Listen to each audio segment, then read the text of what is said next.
ஸ்ரீசக்கர வரதாச்சாரியம் சுத்தசத்வ குருத்தமம் ஸ்ரீநிதிம் ராகவம் வந்தே அபார கருணாகரம். கவசம் கனெக்ட் நேயர்களுக்கு நமஸ்காரம்.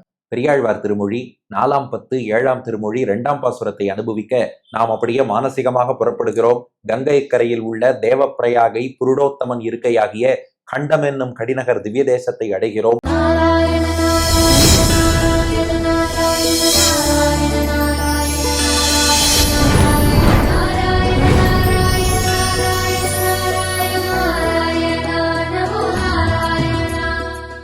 போன பாசுரத்துல அந்த எம்பெருமானை ராமனாக கண்டு பாசுரம் பாடினார் பெரியாழ்வார். இந்த பாசுரத்தில் அதே எம்பெருமானை உலகளந்த பெருமாளாக கண்டு பாசுரத்தை அருளி செய்கிறார். வாருங்கள் பாசுரத்தை அனுபவிப்போம். சலம் பொதி உடம்பில் தழல் உமிழ் பேழ்வாய் சந்திரன் வெங்கதிர் அஞ்ச மலர்ந்தெழுந்து அணவும் மணிவண்ண உருவின் மால் புருடோத்தமன் வாழ்வு நலந்திகள் சடையான் முடி கொன்றை மலரும் நாரணன் பாதத்துழாயும் கலந்திழி புனலால் புகற்படு கங்கை கண்டமென்னும் கடிநகரே. சலம்பொதி உடம்பில் தழலுமிழ் பேழ்வாய் சந்திரன் வெங்கதிரஞ்ச மலர்ந்தெழுந்து அணவும் மணிவண்ண உருவின் மால்புருடோத்தமன் வாழ்வு நலந்திகள் சடையான் முடி கொன்றை மலரும் நாரணன் பாதத்துழாயும் கலந்திழி புனலால் புகற்படு கங்கை கண்டம் என்னும் கடிநகரே. இப்போ வாமன அவதாரம் எல்லோருக்கும் தெரியும், உலகளந்த பெருமாள். அவர் கிடு கிடுன்னு பெரிய உருவம் எடுத்து உலகத்தெல்லாம் தாவி அழக்க ஆரம்பிச்சாராம். அவர் வளர்ற வேகத்தை பார்த்து சந்திரனும் சூரியனும் பயந்துட்டாலாம், யாரா ஒருத்தர் நம்மளை விட பெருசா வளர்ந்துன்னு போறாரேன்னு. அதான் பாட்டு பாருங்க. சொலம்பொதி உடம்பில் சந்திரன் தனியா எடுத்துடணும், தழலுமிழ் பேழ்வாய் வெங்கதிர் அதை தனியா பிரிச்சுக்கணும். இது பாட்டு கவிதை நயத்துக்காக இப்படி வந்திருக்கோம். நாம எப்படி பிரிச்சுக்கணும்னா, சலம் பொதி உடம்பில் சந்திரன் தழல் உமிழ் பேழ்வாய் வெங்கதிர். சந்திரன் எப்படிப்பட்டவன்னா, சலம்னா இந்த இடத்துல ஜலம்னு அர்த்தம், அதாவது குளிர்ந்த அமுதமயமான நீரை குறிக்கிறது. ஜலம்னு சொல்லுவோம் இல்லையா, அமுத ஜலம். பொதினா பொதிந்து இருக்கக்கூடிய, உடம்புனா சந்திரனுடைய உடல். நம்ம சந்திரனை பாக்குறோமே, அமுதை பொழியும் நிலவுன்னு சொல்றா. குடுன்னு இருக்குங்கிற அந்த கூல் மூன் ரேஸ்ன்னு சொல்றா பாருங்க. அதனால குளிர்ச்சியான அமிர்த ஜலத்தை தனக்குள் பொதித்து கொண்டிருக்கக்கூடிய உடம்பை உடைய சந்திரன், சலம்பொதி உடம்பில் சந்திரன். அப்படியே கான்ட்ராஸ்ட் தான் சூரியன். சூரியனுக்குள்ள என்ன இருக்குன்னா நெருப்பு. அதான் தழல் உமிழ் பேழ்வாய். தழல்னா நெருப்பு, உமிழ்னா கக்கக்கூடிய, பேழ்னா பெரிய, பேழ்வாய்னா பெரிய வாய். சூரியனுக்கு ஏதோ ஒரு பெரிய வாய் இருந்து அந்த பெரிய வாயை திறந்து நெருப்பை கக்கினா எப்படி இருக்கும், அப்படி நெருப்பை கக்குகிறான் சூரியன். அவன் தான் வெங்கதிர். கதிர்னா சூரியன், வெங்கதிர்னா வெப்பமான சூரியன். அப்போ கான்ட்ராஸ்டிங்கா இருக்கக்கூடிய ஒரு பக்கம் சலம் என்ற அமிர்த ஜலம் நிறைந்து எப்போதும் குழுன்னு இருக்கக்கூடிய சந்திரன், சலம்பொதி உடம்பில் சந்திரன். இன்னொரு பக்கம் நெருப்பை உமிழக்கூடிய பெரிய வாய் கொண்ட வெப்பம் மிக்க சூரியன், தழலுமிழ் பேழ்வாய் வெங்கதிர். ரெண்டு பேரும் அஞ்ச மகாபலிட்டேந்து யாச்சகம் கேட்டு பெருமாள் கிடுகிடுன்னு வளர்றார். அதை பார்த்ததும் அஞ்ச யார்பா இவர் நமக்கு மேல வளர்ந்துட்டே போறாரே என்று சூரிய சந்திரர்கள் அஞ்சினார்கள். அது மட்டும் இல்ல, மலர்ந்து எழுந்து அணவும். அந்த சூரிய மண்டலத்தையும் சந்திர மண்டலத்தையும் அணவுதல்னா கிட்டுதல், டச் பண்றதுன்னு அர்த்தம். இந்த பெருமாள் போய் டச் பண்றாராம். குள்ள வாமனனா வந்தார், இத்தினூண்டு 2 அடி உயரத்துக்கு வந்தார். வந்தவர் மலர்ந்து, மலர்ந்துன்னா வளர்ந்துன்னு அர்த்தம். எழுந்துன்னா மறுபடியும் பெருசாகின்னு தான் அர்த்தம். இல்ல, மலர்ந்துன்னா ஹரிசாண்டலா பக்கவாட்டுல விரிவடைந்துன்னு அர்த்தம். மலர் எப்படி மலரும் நீங்களே பார்த்திருப்பீங்க, மொட்டு இருக்கும், இப்படி ஹரிசாண்டலா மலர்ந்துன்னு வரும். இது சைட்வர்ட்ஸ்ல வர்றது மலர்ந்து. எழுந்துன்னா மேல் நோக்கி வெர்டிகலா பெருசாயிட்டே போறார், செங்குத்தா. பக்கவாட்டில் கிடைமட்டத்தில் வளர்ந்தது மலர்ந்துன்னு சொன்னார். நேரா செங்குத்தா வளர்ந்து கொண்டு போவதை எழுந்துன்னு சொன்னார். மலர்ந்து எழுந்து அணவும். அங்க போய் சூரியனையும் சந்திரனையும் அணவுதல்னா தொடுதல், அப்படி டச் பண்ற மாதிரி. மணிவண்ண உருவின், மணிவண்ணம் நீலமணி போல் வண்ணம் கொண்ட திருமேனி. நாம வாமனன்னாலே பொதுவா ஒரு நீல வண்ணத்துல போட மாட்டோம், ஆனா ஆழ்வார் அப்படிதான் பாடியிருக்கார். அந்த உலகளந்த பெருமாள் மணிவண்ண உருவின் நீலமணி போல் வண்ணம் கொண்ட உருவத்தோடு மால். மால்னா பக்தர்கள் மீது பித்து பிடித்தவன் அர்த்தம். ஆமா, நம்ம மேல அவ்வளவு பித்தான். அதனாலதான் உலகத்தை அளக்கிற சாக்குல நம்ம எல்லார் தலையிலையும் திருவடி பதிச்சு அனுகிரகம் பண்ணாரோ இல்லையோ, மால் நம் மீது அவ்வளவு அன்பு கொண்டவன், பித்து பிடித்தவன், புருடோத்தமன். அவன் தான் புருஷோத்தம பெருமாளாக. வாழ்வுனா வாழக்கூடிய இடம்னு அர்த்தம். என்ன போன பாட்டுல இருக்கைனார், இந்த பாட்டுல வாழ்வுங்கிறாருன்னா, தமிழ்ல வாழறதுன்னா வெறும்ன இருத்தல்னு மட்டும் அர்த்தம் இல்ல. அடியன் ஒரு கலோக்கியலான பிரயோகம் சொல்றேன், நீங்க புரிஞ்சுருவீங்க. ஒருத்தன் ரொம்ப செல்வந்தனா, செல்வ செழிப்போட எல்லா இன்பமும் அனுபவிச்சுட்டு இருந்தான். அவன் நண்பன் சொன்னானா, டேய் உனக்கு வாழ்வு தாண்டான்னா. இந்த வாழ்வுக்கு என்ன அர்த்தம்னு நீங்க சொல்லுங்க. வாழ்வுனா என்ன அர்த்தம்?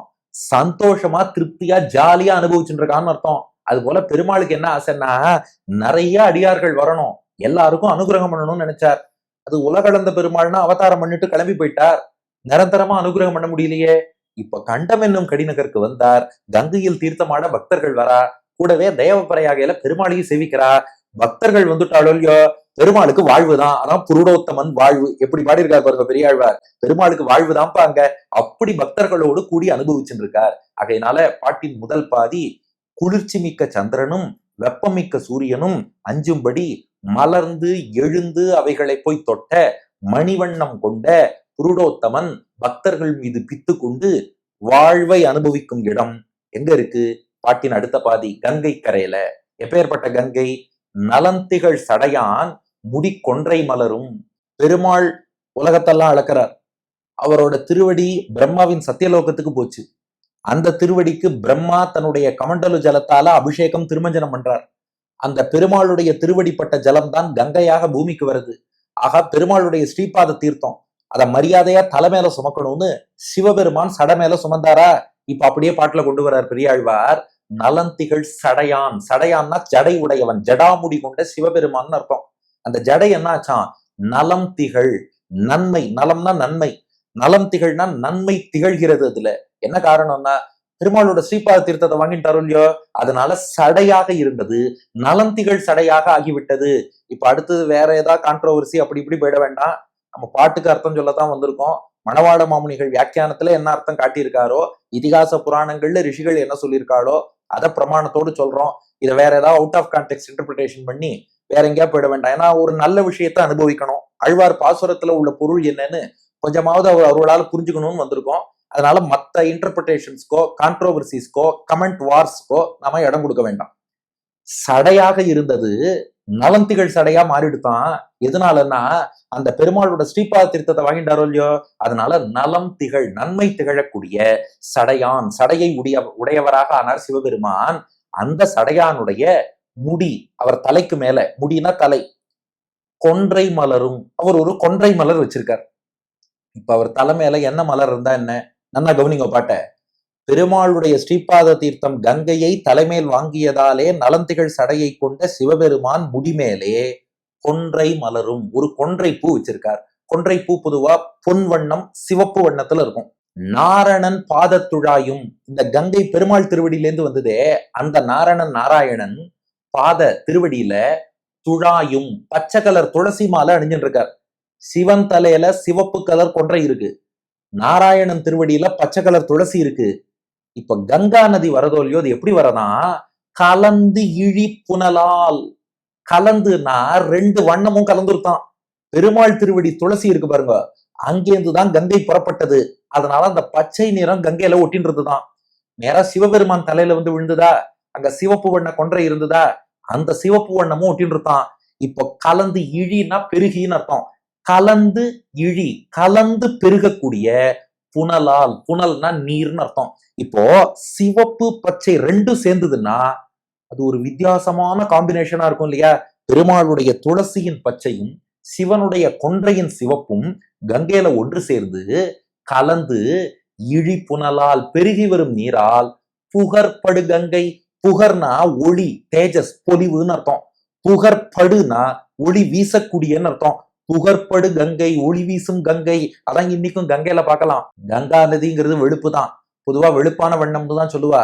ஆனா வெள்ளைக்குள்ள எல்லா கலரும் உண்டு இல்லையா? அதுக்குள்ள பெருமாளுடைய துளசியின் பச்சையும் உண்டான், சிவனுடைய கொன்றையின் சிவப்பும் உண்டான். அந்த பச்சையும் சிவப்பும் ஒன்று கலந்து கலந்து இழி புனலால், ரெண்டு சேர்ந்து பெருகும் நீரால் புகற்படு கங்கை. புகர்ன ஒளி வீசக்கூடிய கங்கை கண்டம் என்னும் கடிநகரே.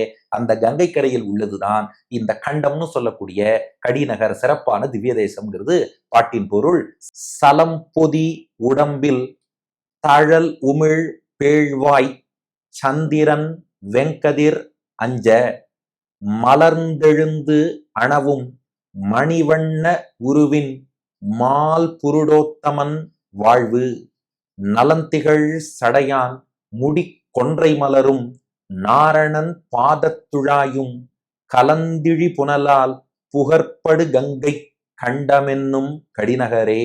சலம்பொதி உடம்பில் தழலுமிழ் பேழ்வாய் சந்திரன் வெங்கதிரஞ்ச மலர்ந்தெழுந்து அணவும் மணிவண்ண உருவின் மால்புருடோத்தமன் வாழ்வு. நலந்திகள் சடையான் முடி கொன்றை மலரும் நாரணன் பாதத்துழாயும் கலந்திழி புனலால் புகற்படு கங்கை கண்டம் என்னும் கடிநகரே. குளிர்ச்சியான அமுதம் கொண்ட சந்திரனும் வெப்பமான நெருப்பை உமிழக்கூடிய சூரியனும் பெருமாள் மலர்ந்து எழுந்து மேலே வந்து உலகத்தை அளக்கும் போது அஞ்சும்படியாக நீலமணி வண்ணம் கொண்ட உருவத்தோடு பக்தர்கள் மீது பித்தனாக உலகளந்தானே அந்த புருஷோத்தமன் அவன் வாழக்கூடிய இடம் எங்கன்னா சிவபெருமான் தலையில் அணிந்திருக்கக்கூடிய கொன்றையின் சிவப்பு, நாராயணன் திருவடியில் அணிந்த துளசியின் பச்சை, 2 வண்ணங்கள் அப்படி கலந்து நீராக பெருகி ஒளி வீசக்கூடிய கங்கை, அந்த கங்கை கரையில் உள்ள கண்டம் என்னும் கடிநகர். அடியன் வழங்கும் ஆங்கில வடிவம். When the Lord rose horizontally and vertically, grew into a huge universal form to measure the universe, the sun with scorching rays and the moon with cool rays got afraid. That blue gem-hued Lord that loves his devotees so much now dwells in Kandamennum Kadinagar, which is on the banks of river Ganga, which appears greenish due to the touch of Tulasi in the feet of Lord Narayana and reddish due to the கொன்றை flower on the head of Lord Shiva என்பது இதற்கான ஆங்கில வடிவம். இனி இதற்கடுத்த பாசுரத்திலே இன்னொரு வித்தியாசமான கோணத்தில் இதே திவ்ய தேசத்தை பெரியாழ்வார் வர்ணிக்க போறார். அடுத்த பகுதியில் காண்போமா? பெரியாழ்வார் திருவடிகளே சரணம்.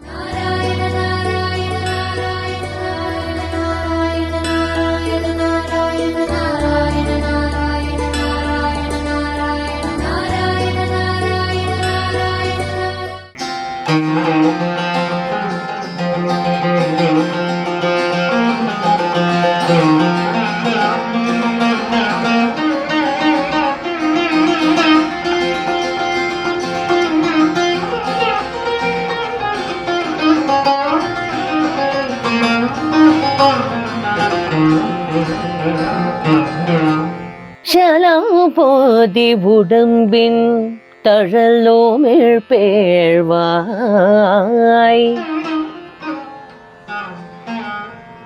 சந்திரன் வெங்கதிர் அஞ்ச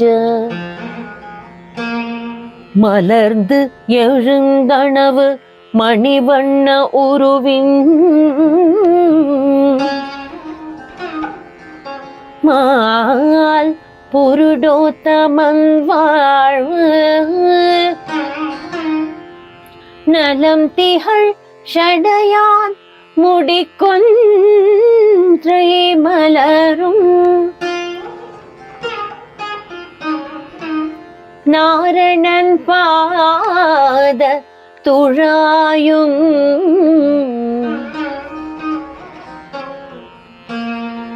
கலந்திழி புனலால் புகர் படுகங்கை கண்டமென்னும் கடிநகரே.